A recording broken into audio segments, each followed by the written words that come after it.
ప్రియమైన దేవుని బిడ్డలారా, ప్రియమైన దేవుని సంగమా, మీకందరికీ యేసుక్రీస్తు నామంలో శుభాభివందనములు తెలియపరుస్తున్నాను.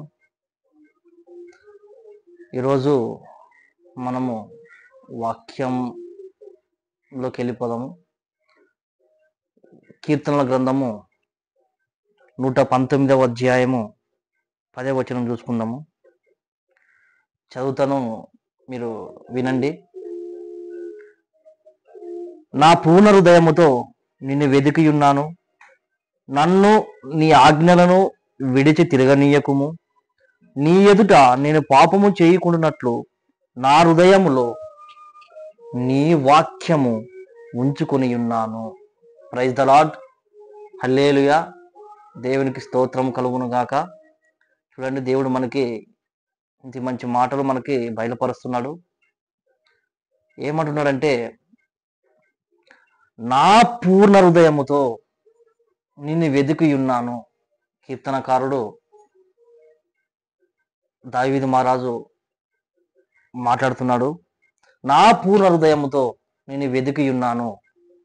నా హృదయంలో ఎటువంటి దోషము లేకుండగా, ఎటువంటి చెడు ఆలోచనలు లేకుండగా నా హృదయంతో నిన్ను వెతుకుతున్నాను అని దావీదు మహారాజు మాట్లాడుతున్నాడు.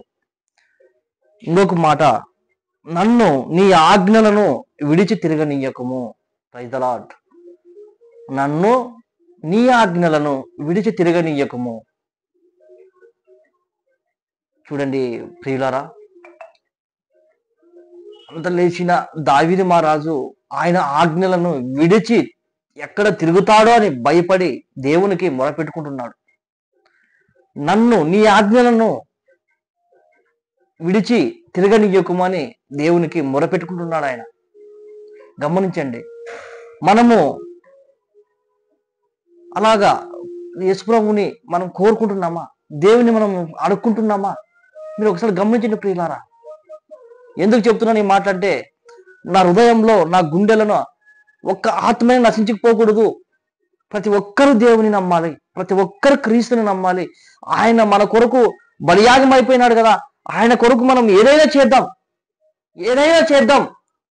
అనే ఆలోచనలు నాలో ఉన్నాయి.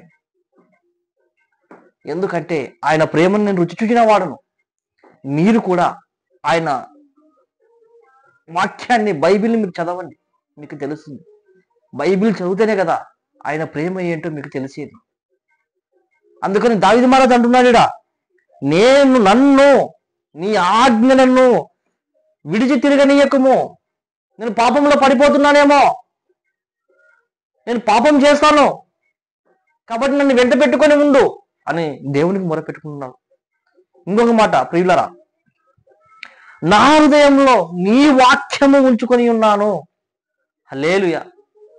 ఇంత లేచిన మాట చెప్తున్నాడు. నా హృదయంలో నీ వాక్యము ఉంచుకొని ఉన్నాను. వాక్యము అంటే యేసుక్రీస్తే. యోహాను సువార్త 1వ అధ్యాయం 14వ వచనం చూడండి. వాక్యమే దేవుడై ఉండెను, వాక్యమే శరీరధారి అయి మన మధ్యన నివసించడానికి వచ్చింది. ప్రియులారా, వాక్యము మన హృదయంలో ఉంటే మనము తప్పిపోము, పాపము చేయము, చెడు ఆలోచనలు, వ్యర్థమైన పనులు మనం చేయము ప్రియులారా. అందుకనే వాక్యాన్ని మనము మన హృదయంలో ఉంచుకోవాలా. అంటే వాక్యం మన హృదయంలో ఉంచుకోవాలంటే మనం దేవుని వేడుకోవాలా, వాక్యాన్ని చదువుకోవాలా, వాక్యాన్ని పరిశీలించాలా. బైబిల్ గ్రంథాన్ని చదివితేనే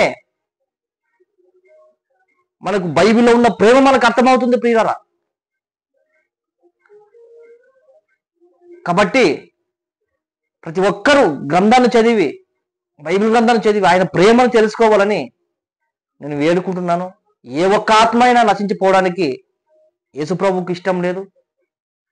అలాగే క్రీస్తుని ప్రేమించు వారు ప్రతి ఒక్కరికి ఒక్క ఆత్మైన నశించిపోవడానికి ఇష్టం ఉండదు ప్రియులారా.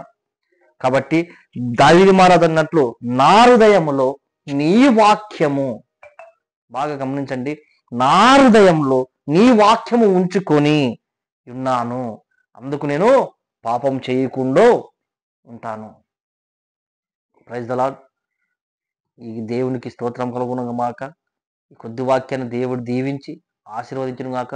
ప్రతి ఒక్కరూ మా గురించి ప్రార్థన చేయండి. మీ గురించి మేము ప్రార్థన చేస్తాం. త్వరలో గుడ్ ఫ్రైడే ఉపవాస దినాలు రాబోతున్నాయి. ప్రతి ఒక్కరూ ఉపవాస ప్రార్థనలో ఏకీభవించండి. ప్రతి ఒక్కరు ఆయన ప్రేమను తెలుసుకొని మరలా దేవుని యందు బాప్తిసం తీసుకొని, మారు మనసు పొంది బాప్తిసం తీసుకొని, ఒకవేళ తీసుకున్న వారు పడిపోయి ఉంటే మరలా విశ్వాసంలోకి వచ్చి ఆయన్ని ప్రేమను తెలుసుకుంటారని ప్రతి ఒక్కరికి నా హృదయపూర్వకంగా వందనాలు తెలియపరుస్తున్నాను. ఈ కొద్ది వాక్యాన్ని దేవుడు దీవించి ఆశీర్వదించను గాక. Praise the lord. అందరికీ ప్రతిదినము ప్రతిరోజు శుభాభివందనములు తెలియపరుస్తూ ఉంటాం. ఆమేన్.